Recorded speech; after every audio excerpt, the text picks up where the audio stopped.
Saints fans and Who Dats, it's time to join Rev and Bryan in the Who Dat Confessional, y'all. So release all your frustrations, all your pains, and all your ills, and listen up to Rev and Bryan in the Who Dat Confessional.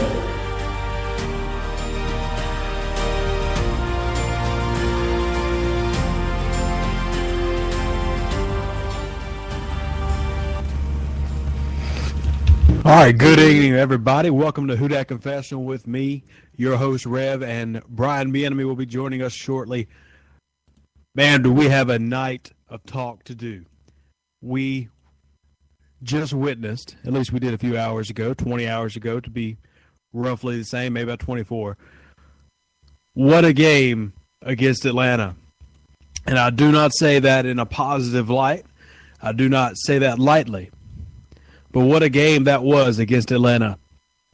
The proverbial straw that breaks the camel's back is probably the best way to put it. And let me just go ahead and preface this entire show now. I'm not mad, but I'm upset. I don't really have a good reason to be mad. I really don't, and we'll explain why. But, man, does it hurt. Bryan, looks like you joined me. That you, bud? Yes, sir, it is. How are you tonight, my brother? I'm real not sure how to answer that, my friend. Like I just said, I can't be mad at this team, given what all is going on. You can't be mad at a defense to play that bad when you have 7 starters who are injured, but I can't be happy either. I can't just be common. I mean, I'm upset. I am. But, I mean, how do we handle this situation? I think that's the multi-million-dollar question right there, man, because for as much as you want to look at the defense, and I'm pretty sure everybody knows that the Saints gave up touchdowns on 5 straight possessions, it's really just a crazy scenario because you look at guys like Ken Crowley and the depleted defense, and they actually didn't play as horribly as you would think. Julio Jones had 1 catch for 16 yards. If I would have told you before the game that Julio Jones would only have that as his stat line, you would have definitely said, I'll take it and the Saints will win, especially with the secondary being how it is. The problem for the Saints is Atlanta basically beat them up, and we've never seen that in the Sean Payton era. We've never seen Atlanta just line up and say, we're the more physical team, and there's nothing you can do to stop us. We're going to run the ball right down your throat. And that's exactly what took place. Devontae Freeman had 153 rushing yards alone by the third quarter. Well, let me go ahead and, because you've mentioned 2 big talking points for me already, so I want to go ahead and throw 2 stats out there. Everybody knows I love stats. First stat, Devontae Freeman, we mentioned him running, you said what, 152, right? Not only is that an average of almost 11 yards a carry, he only had 14 carries, but Devontae Freeman had 120 of those 152 yards happened before contact. So he gained almost his entire total for the night before he was even touched by a Saints lineman, Saints linebacker, or a Saints secondary player. Second one, this is the positive. For as much rag as we have given Crawley for the past 2 weeks, being a young guy, getting accustomed to the game, facing some pretty nice receivers, he held, for the most part, just him, but Julio Jones not only had 1 catch, it's not like they weren't looking his way. Julio Jones had 7 targets. Only 1 catch for 16 yards, and that came late in the third quarter, if I'm remembering right. So shut him down for an entire half, and the second half basically threw a shutout. Yes, Julio's got nagging injuries, but when has he not had that during his career, his short career so far? So, I mean, got to give props in that one area. It's real tough to give anybody props when you give up 45 points and about 900 yards and lose to the biggest division rival we have. But in that one scenario, give mad props. I mean, held Julio Jones well all night long.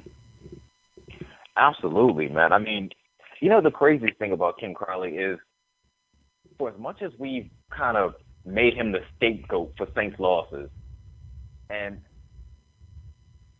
the more I want to say this, the more I'm kind of hesitant to say it at the same time. We've seen this movie before, and we've seen it twice in the past year for the Saints.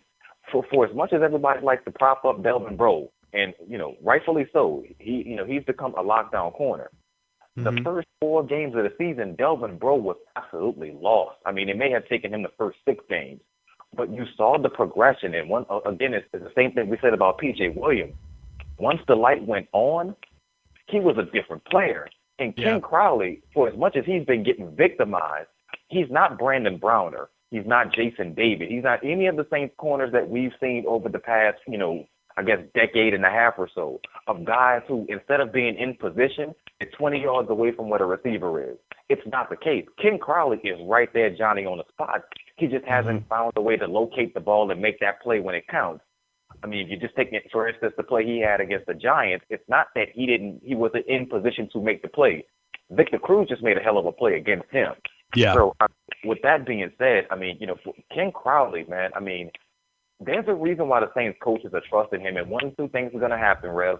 Either he's going to become psychologically a mess because he just can't seem to make the play, or he's going to have the best baptism through fire there ever is, and he's going to be a lockdown corner for years to come. Well, I definitely can't go as far as to even mention the words lockdown with the 8th string corners that we've got with us right now. But I will say this. Definitely showed more potential than a lot of us thought he had. Here's my only knock on that young secondary. One thing they have got to learn, it was extremely apparent last night. You can get mad at the refs all you want. I didn't like how the refs performed, but let's be honest, games are not won and lost by referees. They're just not. I know people don't like to hear that because bad calls happen, but our young secondary has got to learn to get their head around. Too many of those defensive pass interference calls were legitimate pass interference calls only because the head did not get around. You turn that head around, that becomes incidental contact. You don't turn it around, it's going to be a yellow hanky in the NFL every game. Like it, love it, hate it.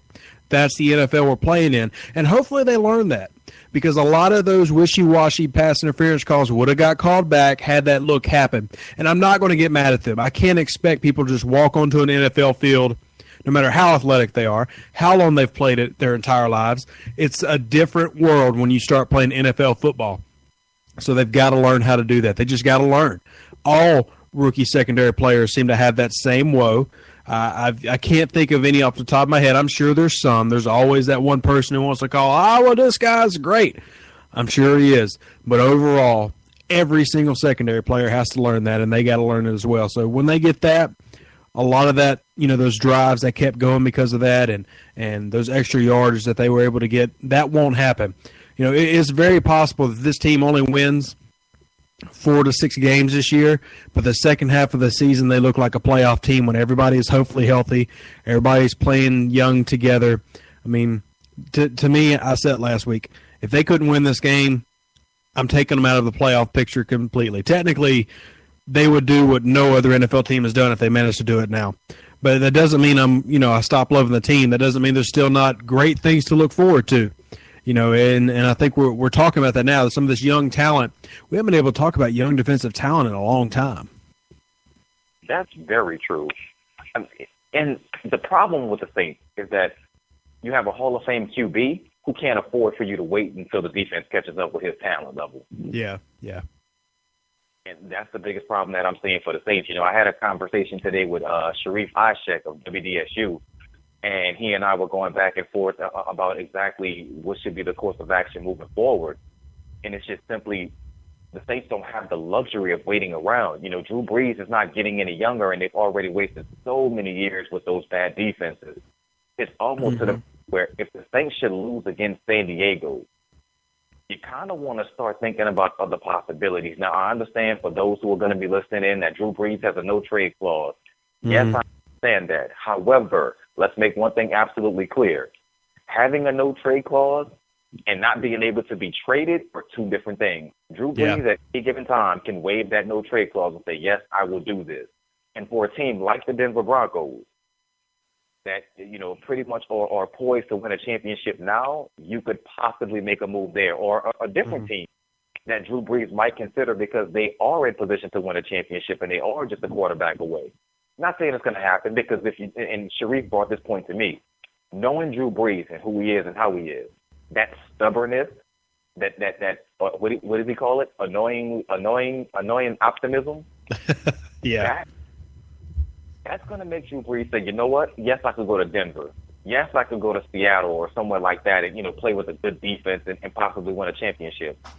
But it's going to mean a hell of a lot more for me to do it right here in New Orleans and prove everybody wrong who said I couldn't do it again. Well, you got to respect. I kind of think two ways on that. Here's one way.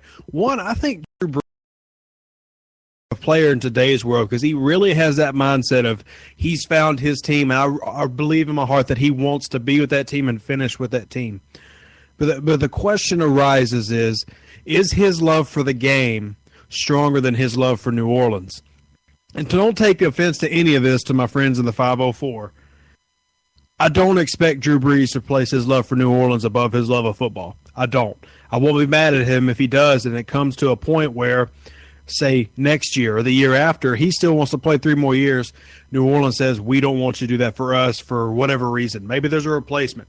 Maybe there's no replacement. Maybe they just want to drop his $5 million and try to start over, which would be a legitimate reason. I'm not going to hold it against him either way. But you make the point that we've wasted some. I mean, there's no other way to really put that. This team has not been a legitimate contender since arguably 2012. You might be able to push that. Maybe it'll push it. It's debatable. And the one year that we probably had a chance was Rob Ryan's first year just because the defense seemed to confuse everybody because it was a new look. Other than that, this team has been pretty consistently subpar, with the exception of having arguably the best offense in the league. Defensively, they've continued to fall and falter. Special teams has – man, do we really need to talk about special teams? Do we not already know? Is there a person not calling – for a new special teams head coach? Even the writers are beginning to speculate on him needing to go. And when national media starts saying things like that, because they don't speculate, they don't like sticking their necks out like that. I mean, they'll end up getting their media credentials taken away. But it's a lot more than just Drew Brees. I gotta say that fans who get mad and say he needs to take pay cuts, which he did, or fans who say we don't need him. I think both are wrong. We do need him if we want to be legitimate contenders, but I don't really know. I can't just see in my mind us winning another championship with Drew Brees. I'm not saying that he doesn't have the talent or Sean Payton doesn't. I just don't think there's enough time for all those pieces to fall together. I agree. And I think I'll say it this way. I think the biggest problem, or at least this is what I'm gathering, about reading the fan comments and listening to their outrage. I think the problem is that the Saints have been trying to sell year after year since 2011. Of course, there was the 2012, the Bounty Gate year, and then 2013, Rob Bryan's first year, as you just put while you were doing your monologue. Sorry about that. Oh no! I didn't mean to say it like that, man. I definitely love the commentary just now. But what I think goes on, and from what I'm gathering, is that the fans have been sold a bill of goods that's just untrue. They've been told we're not rebuilding, but the entire time the Saints have been rebuilding.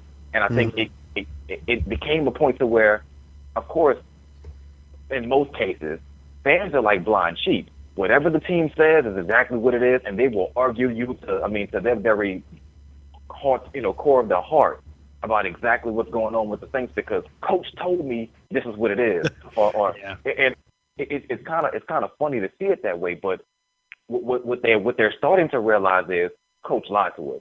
This was not a championship contending team back in 2013. This was not a championship team in 2014. It wasn't a championship team in 2015.